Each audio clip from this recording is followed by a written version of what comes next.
TP-Link Deco X50 outdoor এই মডেলটা যে দুইটা কারণে আপনার আগ্রহের কেন্দ্রবিন্দু হইতে পারে তার মধ্যে প্রথমটা হচ্ছে এর সফিস্টিকেটেড ডিজাইন, যার ফলে এটা ব্যবহারের মাল্টিপল কম্প্যাটিবিলিটি সৃষ্টি হয়েছে। আর সেকেন্ডলি হচ্ছে এখানে ব্যবহৃত নানাবিধ কনভিনিয়েন্ট টেকনোলজি, যার ফলে টোপোলজিক্যাল দিক থেকে এটা যথেষ্ট ফ্লেক্সিবল, আছে উন্নত সফটওয়্যার এবং হার্ডওয়্যার ফিচার।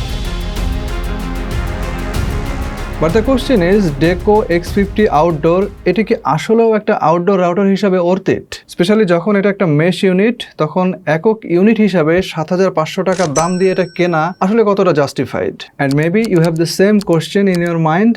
তো চলেন আজকের পুরো ভিডিওতে এই উত্তরগুলো খুঁজে বের করার চেষ্টা করি। সঙ্গে আছে মাজহারুল ইসলাম এবং আপনারা দেখছেন টিএসপি মানে টোটাল সলিউশন প্লাস। রাউটারের টোটাল প্যাকেজটা দেখতে এরকম। বক্স কন্টেন্ট হিসেবে থাকতেছে ডেকো X50 আউটডোর এই মেশ ইউনিটটা। এরপরেই থাকতেছে বেশ বড় একটা এসি পাওয়ার কেবল, একটা RJ45 এর প্যাচ কর্ড, ওয়াল বা পোল মাউন্টিং কিট, এবং এই কিট এলিমেন্টের মধ্যে আছে পোল মাউন্টিং স্ট্র্যাপ, প্লাস্টিক ওয়াল অ্যাঙ্কর্স এবং সেলফ ট্যাপিং স্ক্রু, আর আছে ইনস্টলেশন গাইড। ইউনিটটা দেখতে একদম ধবধবে সাদা ম্যাট ফিনিশিং, আকৃতি অ্যাজ ইউজুয়াল যেমন থাকে সিলিন্ডারের মতো তেমনই আছে। ডেকোর যে ট্রেডিশনাল মডেল সেরকমটাই দেখতে, তবে কম্পারেটিভলি এটা কিন্তু একটু লম্বা। উপরের অংশটা সমান না, একদিকে হালকা কার্ভ করে ডাউন করা আছে এবং এই মাঝখানটাতে আছে TP-Link-এর লোগো। সামনের দিকে আছে ডেকো আউটডোর লেখা এবং লেখার ঠিক উপরেই থাকতেছে হিডেন অবস্থাতে একটা লাইট ইন্ডিকেটর, যেটা শুধুমাত্র এই ডিভাইসটাকে পাওয়ার অন করলেই দেখা যায়। আউটডোরে ব্যবহার করার জন্য ডিভাইসটার পিছন দিকে আছে ওয়াল এবং পোল মাউন্টের ব্যবস্থা, আর টেবিলে বসিয়ে ব্যবহার করার জন্য নিচের এই কালো অংশটাই আছে রাবারের সেটিং প্যাড, এবং এই কালো অংশ হচ্ছে একটা ঢাকনার মতো যেটা খুলে ফেলা যায়, এবং এটা খুলে ফেললে ভেতরে থাকা কয়েকটা ইম্পর্টেন্ট বিষয় বেরিয়ে আসবে। তার মধ্যে অন্যতম হচ্ছে দুইটা PoE সাপোর্টেড ইথারনেট পোর্ট, এগুলো 1 এবং 2 তে মার্কিং করা আছে, অ্যান্ড এগুলো হচ্ছে অটো সেন্সিং, অর্থাৎ একটাকে আপনি যদি ইন্টারনেট কানেকশন অর্থাৎ 1 পোর্টে ব্যবহার করেন, অপরটা অটোমেটিক্যালি ল্যান হিসেবে কাজ করবে। সাইড বাই সাইড একটা এসি কানেকশনের সকেট দেওয়া আছে, অর্থাৎ ধরেন এই একটা ডিভাইসই আপনি ইউজ করবেন, তাহলে তো ডেফিনেটলি আপনি পাওয়ার ওভার ইথারনেট এই ফেসিলিটি ব্যবহার করবেন না। তো সেক্ষেত্রে যেন আপনি পাওয়ার নিতে পারেন, তার জন্য এই যে পাওয়ার সকেটটা দেওয়া আছে এবং সরাসরি ডিভাইসে পাওয়ার নেওয়ার জন্য প্যাকেজের সঙ্গে এই যে পাওয়ার কেবলটা দেওয়া আছে, এটাকে ব্যবহার করতে হবে। বাটন আছে একটাই, রিসেট বাটন, আর এই পাশটাতে কেবল ম্যানেজমেন্টের জন্য 3টা গ্রুপের মতো দেওয়া আছে। ইন্ডিভিজুয়ালি কেবলগুলো এই গ্রুপের সাহায্যে বাইরে বের করে আনা যায়। প্লাস দেখতেই পাচ্ছেন যে ডিভাইসটার গায়ে কোথাও কিন্তু কোনো ব্রিদিং ভেন্টের নাম মাত্র নাই। সো নিচ থেকে বলেন, উপর থেকে বলেন, পাশ থেকে বলেন, ডিভাইসটা কমপ্লিটলি সিলড, এবং যার ফলে ডিভাইসটা কিন্তু ডাস্ট প্রুফ এবং ওয়াটার প্রুফ, যে বিষয়টাই তাদের ওয়েবসাইটে IP65 রেটিং হিসাবে উল্লেখ করা আছে। এবার আসেন এই ডিভাইসটার সবচেয়ে ইম্পর্টেন্ট পার্ট, ওয়াইফাইতে। কারণ আপনারা জানেন যে এই ডিভাইসটা হচ্ছে একটা ওয়াইফাই 6 এর ডিভাইস, ওয়াইফাই 6 এর AX3000 স্ট্যান্ডার্ডের ডিভাইস। অর্থাৎ আমি যদি একদম সোজা বাংলায় বলি, তাহলে আপনি অগণিত ডিভাইস, অসংখ্য ডিভাইস, বিভিন্ন ধরনের ডিভাইস এই একটা ইউনিট দিয়েই অপারেট করতে পারবেন। অবশ্য TP-Link-এর ওয়েবসাইটে 150টা ডিভাইস ক্লেম করা আছে। আপনি বাদ দেন 150টা ডিভাইস, আপনি যদি আপনার আইএসপির কাছ থেকে যথেষ্ট পরিমাণ ব্যান্ডউইথ নিয়ে থাকেন, আইএসপি কানেকশনের ব্যান্ডউইথ সাফিসিয়েন্ট থাকার পরে আপনি যদি 50টা ডিভাইসও চালাইতে পারেন, I think that will be enough.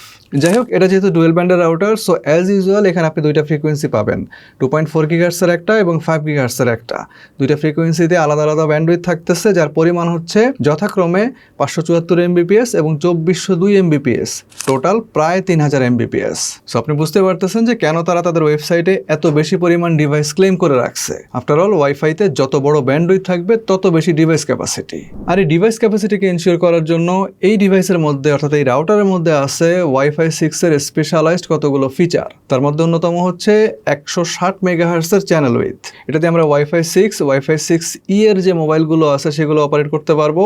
Plus এমন কোনো রিসিভার যে রিসিভারটা আপনার এই রাউটারের 36, 40, 44, 48, 52, 56, 60 এবং 64 এই চ্যানেল নাম্বারগুলোকে সাপোর্ট করে। এছাড়া ওয়াইফাই 6 রাউটারের কিছু কমন ফিচার, যেগুলো আসলে ওয়াইফাই 6 রাউটারের জাতি, ধর্ম, বর্ণ নির্বিশেষে সবগুলোর মধ্যেই থাকে, like WebDMA, 1024 QAM, BSS colour এবং TWT। এগুলো অনেক ইফেক্টিভ লেভেলে এই রাউটারের মধ্যে দেওয়া আছে, যা সাধারণ ইফেক্টিভনেসের চাইতে বেশ খানিকটু উপরে। তো কেন বেশ খানিকটু উপরে, এই বিষয়ে আমরা একটু পরে আসতেছি।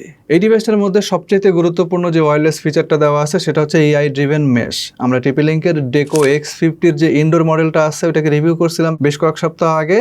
ওটার মধ্যে কিন্তু এই বিষয়টা নিয়ে আমরা ডিটেল কথা বলছি। AI ড্রিভেন মেশ কি, একটা একটা নর্মাল মেশ রাউটারের সাথে এআই ড্রিভেন মেশ রাউটারের কি পার্থক্য থাকে, কোন দিক থেকে আপনাকে সে বেশি ফ্যাসিলিটি দিতে পারবে, এগুলো নিয়ে একদম ইন ডেপথ কথা বলছি।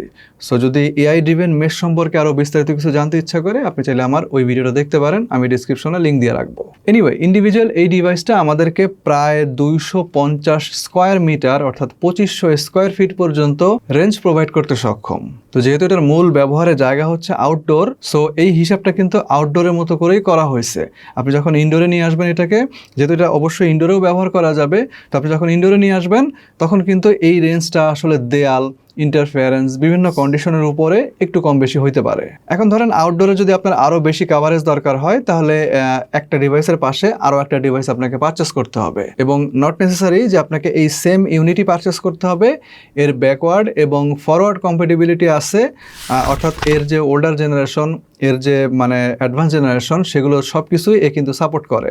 সো আপনি চাইলে এই ডিভাইসটার সাথে অন্য যে কোনো ডিভাইসকে মিক্স আপ করতে পারবেন, তবে টিপি লিঙ্কের ডেকো হইতে হবে সেটাকে। আর ভিডিওর একদম শুরুর দিকে বলতেছিলাম যে ফ্লেক্সিবল টোপোলজির কথা। তো টোপোলজি মানে হচ্ছে এই ডিভাইসটা আপনি যেভাবে ব্যবহার করতে পারবেন তার ফিজিক্যাল এবং লজিক্যাল একটা অ্যারেঞ্জমেন্ট। এই ডিভাইসটা যখন আমরা একক ইউনিট হিসেবে ইউজ করব, তখন একটা নর্মাল রাউটারকে আপনি যেভাবে কানেকশন দেন ঠিক সেভাবেই এটাকে কানেকশন দিতে হবে। লাইক আপনি আপনার প্রয়োজন মতো জায়গায় এই ডিভাইসটাকে সেট করবেন, দেন নেট কানেকশন এবং পাওয়ার কানেকশনটা দিয়ে দেবেন, দ্যাটস ইট।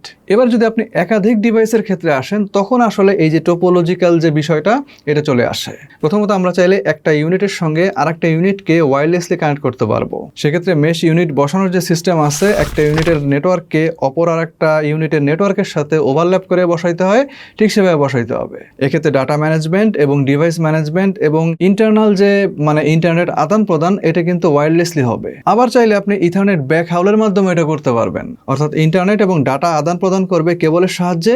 শুধুমাত্র ডিভাইস ম্যানেজমেন্টের ক্ষেত্রে অর্থাৎ মোবাইল ফোনগুলো যে চলবে ওয়াইফাই দিয়ে, এই জিনিসটা শুধুমাত্র ওয়াইফাই ফ্রিকোয়েন্সি ব্যবহার করে তারা অপারেট করবে। আবার চাইলে কয়েকটা ইউনিটকে আপনি ইথারনেট ব্যাক হাউলের মাধ্যমে রাখতে পারেন, আবার কয়েকটাকে চাইলে ওয়্যারলেসলি করতে পারবেন, এবং এই জিনিসটাকে বলা হয় হাইব্রিড ব্যাক হাউল। এখন আপনার কন্ডিশনের উপর ডিপেন্ড করবে যে আপনি কি টোটালটা ওয়্যারলেসলি করবেন, নাকি টোটালটা ইথারনেট ব্যাক হাউলের মাধ্যমে করবেন, নাকি আপনাকে হাইব্রিড করতে হবে। সো পিওই হোক, ইথারনেট ব্যাক হাউল হোক অথবা ওয়্যারলেস হোক, আপনার লজিক্যাল সব ধরনের মেথডই এখানে অ্যাপ্লাই করা যাবে। তাহলে এখন প্রশ্ন আসে যে এই ডিভাইসটাকে আমরা কোথায় কোথায় ব্যবহার করতে পারবো, অর্থাৎ এর যে দাম সেই অনুসারে এর পোটেনশিয়াল কাস্টমার কারা। দেখেন, একদম সাধারণ হোম ইউজার যারা, তারা চাইলে এটাকে ব্যবহার করতে পারেন, কিন্তু কখন? আপনার এরিয়াটা 2000 স্কোয়ার ফিটের মধ্যে হবে, এবং আপনার ধরেন যে চিপাচোপার মধ্যে প্রচুর পরিমাণ ডিভাইস, অনেকগুলো ওয়াইফাই 6-এর ডিভাইস আছে আপনার, এবং আপনার কাছে আসলে টাকা কোনো ফ্যাক্টর না। তারা চাইলে এই ডিভাইসটা ব্যবহার করতে পারেন, ইভেন বাসার মধ্যেও। বাট আমি বলি আপনার কিন্তু এর চেয়ে কম দামি ডিভাইস দিয়ে হয়ে যাবে, যেগুলো অলরেডি মার্কেটে পাওয়া যাইতেছে টিপি লিঙ্কের ডেকোর। আপনি চাইলে সেগুলোর দিকেও যাইতে পারেন। এখন কোথায় যাবেন, কোথায় যাবেন না, কোনটা নেবেন কোনটা নেবেন না, এটা সম্পূর্ণ ডিপেন্ড করবে আপনার চয়েস, বাজেট এবং ইচ্ছার উপরে। তবে যাদের একাধিক ইউনিট এফোর্ড করার সক্ষমতা আছে এবং আপনার রেসিডেন্ট আসলে ওই ধরনের যেখানে ইনডোর আউটডোর দুইটা কন্ডিশনই থাকে, অর্থাৎ যেমন ধরেন যে আপনার একটা ডুপ্লেক্স হাউস, তার পাশে হচ্ছে সুইমিং পুল, লন আছে, বাগান আছে, বসে বসে আড্ডা দেওয়ার জায়গা আছে, সেসব ক্ষেত্রে আপনি এই ধরনের মাল্টিপল ডিভাইসকে ইউজ করতে পারেন। তখন এরকম একটা ইউনিট বা দুইটা ইউনিট আপনি ঘরে রাখলেন, একটা ইউনিটকে আপনি বাইরে বের করে নিয়ে আসলেন, ঘরের ভিতরকার গুলোকে আপনি ইথারনেট ব্যাক হাউলের মাধ্যমে রাখলেন, বাইরেরটাকে আপনি ওয়্যারলেসলি কানেক্ট করলেন। সম্পূর্ণ কন্ডিশনটাই ডিপেন্ড করবে আসলে আপনার কয়টা লাগবে, কোথায় কোথায় লাগবে, কি ধরনের মানে আপনার ডিমান্ড আছে, এই সব কিছুর উপরে। আবার ধরেন যে কোনো ধরনের কর্পোরেট প্রেমিসিস যেখানে ইনডোর এবং আউটডোর দুই জায়গাতেই আসলে ওয়াইফাইয়ের প্রয়োজন হইতে পারে, এরকম জায়গায় এই ডিভাইসটাকে ব্যবহার করা যাবে। এছাড়া আউটডোর ক্যাফে, হোটেলের লবি, সুইমিং পুল এরিয়া এবং ওপেন যে রিসোর্টগুলো আছে সেসব জায়গাতেও আপনি চাইলে এই ডিভাইসটাকে খুব স্বাচ্ছন্দ্যে ব্যবহার করতে পারবেন। আবার বললাম যে এটার ব্যাকওয়ার্ড এবং ফরওয়ার্ড কম্প্যাটিবিলিটি আছে। সো সব ক্ষেত্রে যে আপনার এইরকম ডিভাইসই হইতে হবে এরকম কোনো কথা নাই। আপনি যেগুলো ইনডোরে চালাবেন সেগুলো আপনি ইনডোরগুলোই কিনলেন, তাহলে আপনার খরচটা কমে যাবে। বাইরে যেগুলো বসাবেন সেগুলো আপনি এটাকে নিলেন। তো এইভাবে করে আপনি কিন্তু টোপোলজিক্যাল দিক থেকেও তার যে কস্টিং সেটা কমায় নিয়ে আসতে পারেন। বাট এটা একদমই পারফেক্ট না, এরকম লোকজনও আছে, লাইক ওয়াইফাই জোন ভিত্তিক যাদের ব্যবসা করার ইচ্ছা আছে, আই থিঙ্ক তাদের জন্য এটা খুব একটা কস্ট এফেক্টিভ হবে না। এত আপডেটেড রাউটার আপনার দরকার নাই। সেক্ষেত্রে আপনি আরও একটু কম বাজেটের মধ্যে নর্মাল আরও যেসব আউটডোর রাউটার পাওয়া যায় সেগুলোর দিকে যাইতে পারেন। তবে আপনি চাইলে এটাও নিতে পারেন, বাট আই থিঙ্ক যাওয়ার দরকার নাই। যাবেন কি যাবেন না এটা অফকোর্স আপনারই ইচ্ছা। আপনি যদি চান যে খরচটা একটু সেভ করি, তাহলে মার্কেটের যে কম দামি মডেলগুলো পাওয়া যায় সেগুলো নিতে পারেন। সো একদম বটম লাইন হচ্ছে এই প্রোডাক্টটা মূলত তাদের জন্যই যারা একটু পশ টাইপের লাইফ লিড করতে পছন্দ করেন, বা কোনো কর্পোরেট প্রেমিসিস যেখানে আসলে টাকা কোনো ফ্যাক্টর না, পারফরমেন্সটা আসলে মূল, অথবা যে কোনো ইন্ডাস্ট্রিয়াল প্রজেক্ট যেখানে প্রচুর পরিমাণ ইউজার থাকবে, এই ধরনের জায়গাগুলোতে ইনডোর এবং আউটডোর মিলিয়ে এই ধরনের ডিভাইসকে আপনি ব্যবহার করতে পারবেন স্বাচ্ছন্দ্যে। স্পেশালি ডিভাইসের যা দাম 7,500 টাকা, আমি মনে করি এই দামের দিক থেকে চিন্তা করলে এই সব জায়গায় ব্যবহার করাটাই এই ডিভাইসগুলোর জন্য জাস্টিফাইড। এই ডিভাইসটাকে অফকোর্স খুলে দেখার ইচ্ছা ছিল এবং ইচ্ছা পূরণে যথেষ্ট কাঠখড় পোহাইতে হয়েছে, অ্যান্ড দিস ইজ ইট। খুলে যা দেখা গেল, তার বিবরণ দিতে গেলে প্রথমে যেটা বলতে হবে এর বিশাল সার্কিটের কথা। এর সার্কিটটা মূলত 3টা সেকশনে বিভক্ত। 1 পাওয়ার সেকশন, 2 চিপসেট এরিয়া এবং 3 হচ্ছে এন্টিনা সেকশন। পাওয়ার সেকশনের কথা যদি বলি, যেহেতু এটা ডিরেক্ট এসি পাওয়ারে চলে, সেখানে বিভিন্ন ধরনের কম্পোনেন্টের সমন্বয়ে সেপারেট একটা পাওয়ার সেকশন তৈরি করা আছে নর্মাল একটা রাউটারে, যেটা আপনি পাওয়ার অ্যাডাপ্টারের সাথে বাইরে দেখতে পান। যাই হোক, আমরা যদি একদম উপরের দিকে আসি, তাহলে এখানে গোলাকার যে 2টা অংশ দেখা যাচ্ছে 2 এবং 4 মার্কিং করা, এই 2টা হচ্ছে অ্যান্টেনা। এবং এখানে আরো 2টা অ্যান্টেনা আছে যেগুলো একটু নিচের দিকে বসানো আছে, এই যে 1 এবং 3 মার্কিং করা। সো টোটাল ইন্টারনাল এন্টিনার সংখ্যা হচ্ছে 4। এবার তার একটু নিচের দিকে আসলে হিটসিং দিয়ে আটকানো একটা টোটাল পোর্শন দেখা যাচ্ছে, এটাই আসলে মূলত চিপসেট এরিয়া। এই হিটসিংগুলো খুলে ফেললে এখানে কয়েকটা চিপসেটের উপস্থিতি লক্ষ্য করা যাচ্ছে। এদের মধ্যে সিপিইউ হিসাবে আছে কোয়ালকমের IPQ0518, এটা 64 বিট ARM A35 ডুয়েল কোরের 1 GHz CPU. Smart networking, traffic management, signal optimization এবং টাস্ক এক্সিলারেশন, এইসব কাজের জন্য এখানে দেওয়া আছে ডেডিকেটেড সিঙ্গেল কোরের NPU অর্থাৎ নিউরাল প্রসেসিং ইউনিট।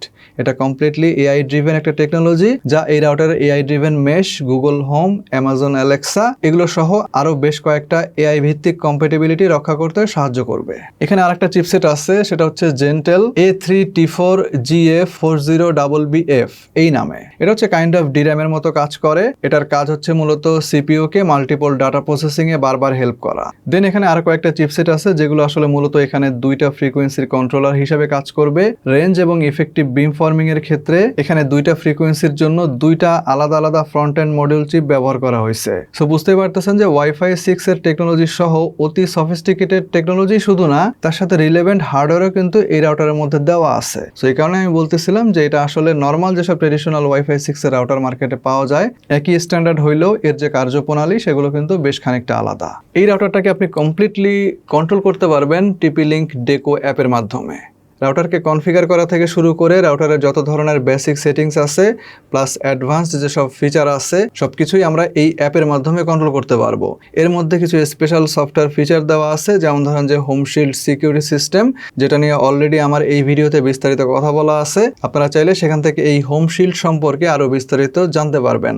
এই হোম শিল্ডের মধ্যে parental control, quality of service, security system এবং এন্টায়ার ম্যানেজমেন্ট সবকিছুই কিন্তু ঢুকানো আছে। অ্যান্ড রাউটারের যে দাম আসলে 7,500 টাকা, এই হোম শিল্ডও কিন্তু তার অন্যতম একটা কারণ।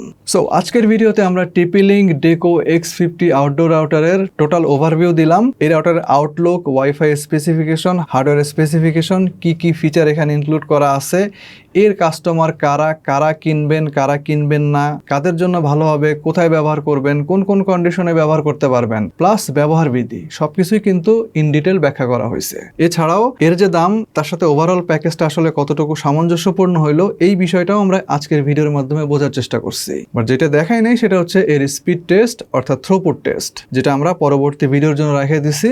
অলরেডি আজকের ভিডিও অনেক বেশি লম্বা হয়ে গেছে। এটার সেকেন্ড পার্টটা খুব শীঘ্রই আসবে, যেখানে আমরা এর স্পিড টেস্ট দেখাবো, পারফরমেন্স টেস্ট দেখাবো এবং এর যে থ্রুপুট টেস্ট কোন কতটুকু রেঞ্জে গিয়ে বা আউটডোরে কোথায় গিয়ে আমরা কতটুকু থ্রুপুট পাচ্ছি সবকিছু একদম বিস্তারিত দেখানো হবে। তবে এতটুকু বলে দেই যে রেজাল্ট আসলে খুবই স্যাটিসফ্যাক্টরি লেভেলে আছে এটার। যাদের দরকার, টাকায় পোষাবে, তারা নিশ্চিন্তে চোখ বন্ধ করে এখনই এটাকে নিয়ে নিতে পারেন। আমরা যতটুকু টেস্ট করে দেখছি কোনো সমস্যা নাই। কেনার জন্য কোথায় পাইতে পারেন তার একটা সম্ভাব্য লিঙ্ক ডেসক্রিপশনে দেওয়া আছে, আপনারা সেটা ভিজিট করতে পারেন। আর চাইলে এই চ্যানেলটাকে সাবস্ক্রাইবও করে রাখতে পারেন। আজকে এই পর্যন্তই।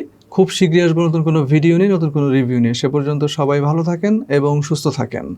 আল্লাহ হাফেজ।